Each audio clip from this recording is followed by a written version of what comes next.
It is the feast day of the Immaculate Conception, a holy day of obligation for Catholics in the Philippines. Unbeknownst to many, their lives are about to change. The Second World War is about to begin. With the successful landing of the Imperial Japanese Army, General Douglas MacArthur, commanding general of the U.S. Army forces in the Far East, reversed the original war plan Orange 3. On Christmas Eve, Filipino and American troops retreat to the Bataan Peninsula according to that plan. General MacArthur, Philippine Commonwealth President Manuel Quezon, their families and their staff evacuate to the island of Corregidor. MacArthur declares Manila an open city to prevent its destruction, but this does not deter the Japanese from bombing it in the next 2 days. A week after the Filipino and American troops arrive in Bataan, they are placed on half rations. Help is on the way from the United States. Thousands of troops and hundreds of planes are being dispatched. But no help ever came. I remember the constant bombing and the hunger. Despite suffering from disease, starvation, and fighting without air support, the Filipino and American troops delay the 50-day timetable of the Japanese Army by holding on to Bataan for 99 days. But their spirits could no longer sustain their bodies. Sacrifice together without food, no supply. If I do not surrender to the Japanese, Bataan will be known as the greatest slaughter in history. We were asked to lay down a bond. We did just that. You have nothing to be ashamed of. Courage is a quality God has seen fit to dispense with utmost care. The men of Bataan were his chosen favorites. In the Pantingan River, more than 300 officers and non-commissioned officers are executed after their surrender. When we had the word to surrender, a lot of us were crying. I wanted to die because of the sorrow that I saw. Approximately 75,000 prisoners are forced to walk some 65 miles to the prison camp at Camp O'Donnell under extreme tropical conditions, without food, water, shelter, or medicine. It was summer, the heat of summer, April. We saw the dead bodies already. We knew we had made a mistake by surrendering. It was better to die on the battlefield than die on the road. I had a wound on my leg. I had dysentery. I had recuperated from malaria. I had diarrhea. I appreciate the Filipino civilians, especially when we were approaching Lubao. People really wanted to help us. Some civilian along the street, they tried to give us some food, and the Japanese just chased them away. Here comes a guy. He was drinking.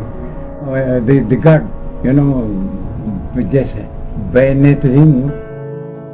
Sick and hungry, and what can we do? Rather than take care of the wounded prisoners, they shot. You could see your own countryman dying. My other friend died. He died first on the fish pan paddy. When we were still walking in Bataan, the Japanese soldiers, they grabbed some girls and then they raped them. Another pregnant woman was bayoneted. She was carrying a baby. Bayoneted that woman. I never forget that.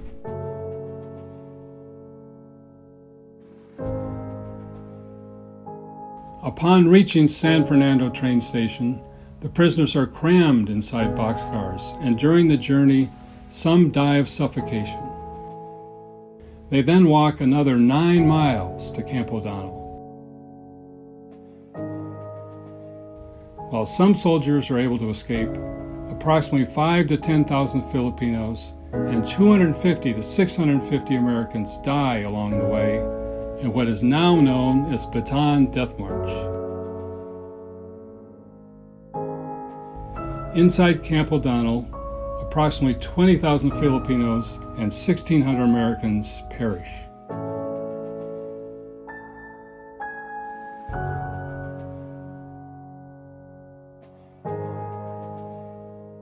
For 2.5 years, the Filipinos wait and suffer under the oppressive rule of the Japanese. Guerrilla groups are formed by former Filipino and American soldiers who resist the enemy. Many end up paying with their own lives, and even those of their loved ones. Finally, the day of deliverance arrives.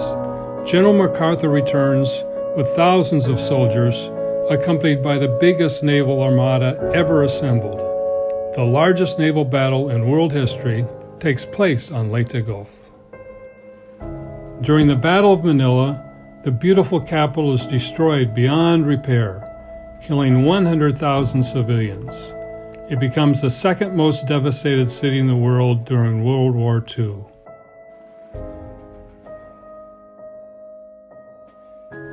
By the end of the war, approximately 1 million Filipino civilians perish.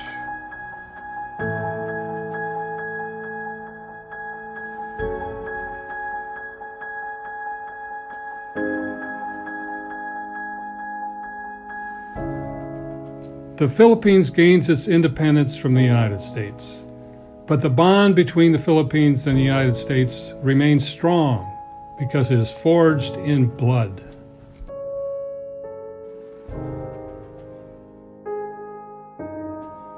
Today, we remember the steep price of freedom that was paid by thousands of Filipinos and Americans.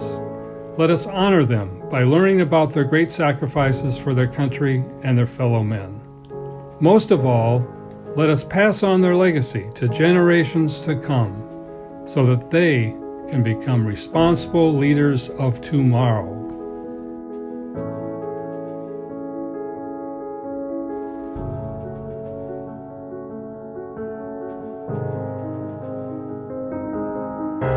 Every time I remember, I feel very sad.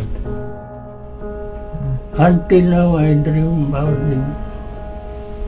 He died so young to defend our country, the Philippines and the United States.